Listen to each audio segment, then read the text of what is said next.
It's Thirsty Thursday, and I don't got a drink in my hand. You? I got. I don't know. We're going with coffee this Thursday, huh? No drinks? Man, jeez. Well, what's up, guys? Welcome to the show. Another show here Thursday night. We're going to make it a quick one tonight because I think we might be going out. Craig might be going out. Those that joined last week, go ahead, or that didn't join last week, go ahead and check last week's show. Had a great one, Harry, with Verikai. Talked about the partnership with Verikai and Virtue, how to underwrite groups, no MQs, no claims data. You can win those groups now. And another surprise, if you don't know, this week is the early bird is ending this week for high stakes advising. If you want to check us out, Orange County, August 9th and 10th. We are almost sold out because we did sell most tickets last year, but we had to reschedule it. And we got a little surprise today. So I scroll down here. We got a new speaker. Oh, look who's there. Guy from last week. You guys want him to come down and meet Harry. Harry said, God damn, I want to be on stage with Jordan Belfort, of course. So yeah, check us out. Early bird special ends this week, or you can purchase your ticket now or spend $1,000 more. That's up to you. But it's everybody knows what the early bird gets. Early bird gets the worm. So yeah, right. He who hesitates is lost, or at least you're out of grand. Yeah, you want to learn some sales skill? How about the #1 sales trainer? We got him. Paid a lot of money, but it is going to be a good one. I'll say hello to everybody in the crowd. What's up, everybody? If you have any questions, we're going to make it quick again tonight. Going to talk about breakthroughs. If you want to share your breakthrough to share with other guys that at some point in your career you had a massive breakthrough that changed your mindset, changed what you did in business and how you looked at it from a whole new outcome. I'll have to tell the story later about Craig. When I met Craig and the breakthrough I had, was just talking with Sean last night. Shout out to Sean, best cold caller in the market right now, booking meetings left and right. 40 meetings, I think, or 36 meetings last month. Crazy. Damn. Just talking to him about breakthroughs that you had in life and how everything changes just from being around other people that are in your business, maybe more successful, may have what you want, or may just understand the game, and you find out, wow, I'm doing everything wrong. And I remember going to the conference when I met you, Craig, and I thought I was a big shot because I had been doing it for 2.5, 3 years, and I had already passed the block of business the broker that I started at had. So I was top of the world. I was going there to stick my chest out with my couple $100,000 book of business. Come to find out, I'm a pipsqueak, and that alone was a breakthrough to realize, well, no, you didn't hit the mountaintop. You just started. The person you were working with hit the mountaintop because that's all he could see, and I thought I was at the mountaintop because at that point that's all I could see. What do you say, Craig? Yeah, it's a typical. We did a show on that one time, right? So you climb to the peak that you can see, and then when you get there, you find out, dang nabbit, there's another peak, and that's how life is, and that's how this business is. You think. I remember back in the day, the breakthroughs probably the standard would be, you go from 100,000 revenue to 250 to 500K to $1 million K, and then on up from there, because by then you figured out the game. Or worse, what happens to actually most is they enjoy their lifestyle and they enjoy their W-2 and their income level, and all they want to do every year is do this. Hit the easy button, and so they stop producing. That's what happens more often than not. So those breakthroughs are, what kind of insights, what kind of skill sets, what kind of experiences do you have as you break through, getting from one level to another. Anybody who's on the show tonight, welcome to talk it up in the notes about how you can never be as dumb as you used to be. Because, once you learn something, it's not like you can unlearn it, right? And so once you've learned the skill set, like, how to charge a fee, then the only question is whether you have the persistency and the guts to stick to that story and not cave for a prospect who's a better salesperson than you and convinces you that you should do the work for free, only to end up screwing you. And then we laugh about it on the show. And people are honest and they go, I fell for it again. And we can laugh about it because Lord knows I did that dumb stuff for years. And so, let's chat about that tonight. From a psychology standpoint, what is it? Because you study, you read books. What is it that, or you talk about the thermostat? Like, what is it that turns it off and go, well, I made it there. I'm there. Don't need to do more than this. It's appetite, comfort is the enemy of growth. I used to have a sign on the backside of my door, my office door, and it said, comfort kills achievement. And so that was my reminder to say, do you have to work twice as hard to make twice as much money? No. That's what my parents' generation thought, because they grew up in an era, and even I grew up in an era where there was a corporate ladder, and you started here and then you worked your way up, and you tried really hard and you worked really hard and you paid your dues. And then, 30 years later, 40 years later, you retire from the company and they give you a gold watch and they send you on your way. That existence is no longer relevant anymore. That is no longer the mantra of business. You can work smart, not hard. You can get through and master things without 10,000 hours. That was cute when it came out 15, 20 years ago. That's no longer the case. So the reality is how committed you are to change, right? The price of progress is the pain of change. The only question is whether you're willing to pay the price. Now, we know all the unsuccessful people won't pay any price, right? They're looking to move to Los Angeles, who's now saying they're going to, offer universal basic income. I mean, you can't make up how stupid people can be. So that's it. Are you going to pay the price of change? And if you do, then the world is your oyster, because to go from any of these breakthrough levels, to go from a $250,000 producer to a $500,000 producer, literally can be two cases, one case. Remember that exercise we used to do years ago, John, in the mastermind?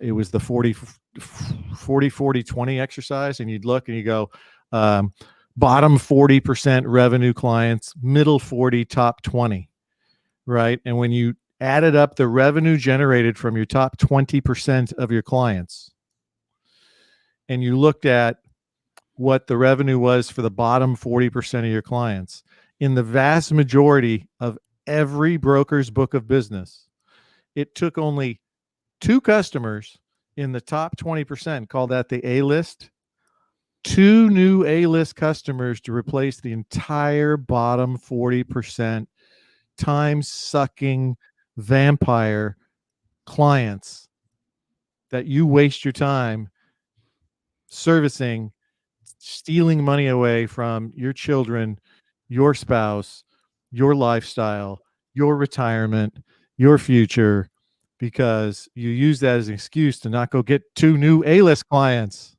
And in some cases, it only took 1. So there's just so much opportunity in this business, and you better get it while the going's good, because we got a lot of forces in play to continually shrink the commercial marketplace. Yeah, I remember, I think one of the breakthroughs too was I started out as an account manager years ago at another agency and worked my way into sales. And when I started my agency, you naturally start out as an account manager because you don't have any money to pay a service. You don't have any. I'm imagining you as an account manager. Yo, hey, you think you're our only client? You can't dial the 800 number, order your own ID card? You would think I was good. I knew how to play the role. I was good, but I wore me out. I got tired of it and I just couldn't do it anymore. And I still, now I can't do it at all. But, I thought that I had to answer every email, within an hour, 2 hours. Cause that's what I did as an account manager, because I used to bang stuff out. I didn't let anything sit. And, realizing that, well, I don't have to answer them back if it's not that urgent, and training them to let them wait and getting back to them within 24 hours. But everything's not that important. And then even from an account manager standpoint, is just like slowly working your way out of the role and giving the reins down and realizing it doesn't have to be perfect, right? I don't have to be involved in everything. You don't and that, that took some time because you're so used to doing it. That's true. That's a secret. Yeah, I mean, John's smiling. at some He point, knows the inside yeah, story. at some point, you don't have to be involved. And once you have the trust and the person knows what they're doing, I mean, look, only things that are escalated should come to you.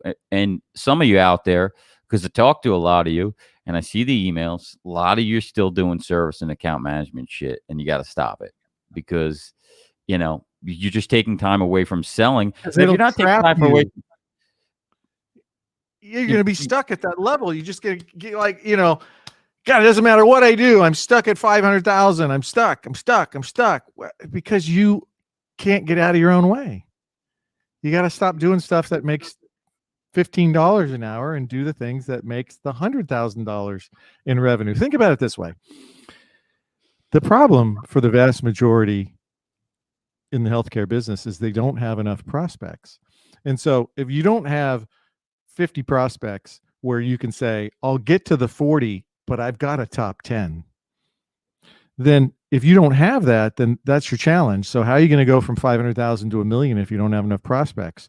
So if you only get 3, 4, 5, 6 swings a year, then that's part of the reason why you might sound needy and desperate when you're pitching. And you may not even be aware of it because you're just like, I'm awesome. I've been doing this for years. But it comes across when they go, oh, can you fetch me that rock? No. You do it, and then you bring it, and they go, no, not that rock. No, the red rock. Oh, okay. But what about the blue rock? Right. And they get you doing it all because they don't have the guts to say, hey, you're a nice guy, but no, we're not firing the broker. And so you do all this work, you chase your tail, and they know you're needy and desperate, and then they don't pull the trigger or they ghost you. And you're stuck. There's lots of solutions out there. It's true, and you just get tied up into it, and it can cost you a lot of money. And I always thought, well, you can focus on your selling. Well, all right, listen, maybe you're cruising, you're not growing the business, you're not trying to sell that much. Like Craig said, time with your family, go out and do stuff. Maybe you just you don't want to freaking work and do the bullshit work anymore. So at some point, give it up, hire somebody else. I mean, even my account manager, I hired somebody else part-time to help them do the stuff they don't want to do so they could have a better life and time at the office and just focus on the higher end stuff, because they got to the point where I was like, I don't want you doing that anymore. I can outsource that piece.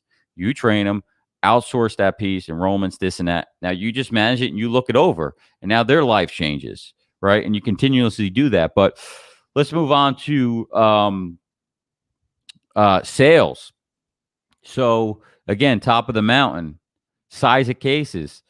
I'll go back 2016 or 17. It was April, World Healthcare Congress. You were there. We were in some side thing, and you're like, hey, let's go get lunch. And I remember I recorded, got a chance to be for an hour. Like, oh, I recorded we just talked about the difference of case sizes and what to chase, and my mindset was only what I knew, right? I can only go after groups under 100. I'm not allowed to, because the big companies do that. We don't do that. That's what I knew and learned from the prior producer. I wasn't around anybody else. This is that's all I knew. And you're like, no, bullshit. Stop fucking telling yourself that. 100 plus, that's it. That's what you go after. Nothing else. And I'm sitting there like thinking, wow, whole nother world. I'm doing everything wrong. You've had minor success. You're doing well, but you're still doing everything wrong because somebody else has figured it out already. And this is where you should be. And, Margot put in here that mentors give you the best breakthrough. They do, because they've done what you've done, and they've taken the steps and learned maybe the longer way or the harder way. And now they can just tell you the shortcut and go, don't do any of that shit. Just do this. But what happens with most brokers, Craig? Well, they're not very discerning. They've got a small appetite. They get comfortable very easily. And that's okay. There's just, hey, man, it's your life. You do whatever you want. But if you're hungry and you want to get better and you want to get better faster, then, work with people who can answer simple questions like, well, what kind of medical plans have you sold? How much business have you written? What experience do you have? Because at the end of the day, if I want to go see, who if I want to go see, give me a band here.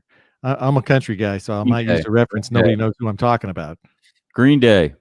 If I want to go see Green Day, right, I go see Green Day. I don't go to a cover band. And so, you've got to get good at asking questions about, are you giving me book knowledge, right? It's like going to college and listen to a professor who's never built a company, who's never been an entrepreneur, who's never signed a payroll check, trying to tell you about the theories of marketing using books written in the 20th century. Okay. They're completely out of touch with reality, and it's all theoretical. There's no practical knowledge. There's no replacement for somebody who's lived through the slings and arrows of this industry and, been turned down, been ignored, been dissed, been rewarded, been successful, gone through the cycle. And so, if you're going to get advice, get it from somebody who's actually done it. Got their teeth kicked in, went through the ups and downs. I mean, I think that's why this show is so easy for us to do. People were like, what are you doing tonight? What are you talking about? I'm like, I don't know. We'll figure it out before we get on, because we just think about, all right, what happened this week? We're still in the game. We're still talking to brokers, employers, going through the battle wounds, hearing other people's experiences, doing sales calls on Hunters Club on Friday, getting together. And yeah, you gotta be in the industry to know it. But reach out to whoever that is, whether you're in your own agency. If you're in your own agency, that's where the masterminds and other things like this come into play. But if you're, at a bigger agency, find the guy that mirrors you, find the guy that has success, and figure out what the hell he did, and just friggin' ride him till he teaches you everything. I mean, bring some value to him. Yeah, if you want to I be more should say, make successful deposit quicker. with him. Yeah, there you go. You're breaking up a little, brother. Yeah, figure out how to add value to him or her in your office that's actually doing stuff that you want to do. More often than not, John can attest, he talks to probably even more than I do. The agency's full of guys who haven't written a self-insured business, right? Or they've written ASO and they've never written a TPA case, right? So, how are you going to get mentored by somebody who's never done it before? It doesn't make any sense, let alone somebody, I think I've beaten that horse. So you've got to figure out who you can align with, and then figure out how you can add value to them before you ask them.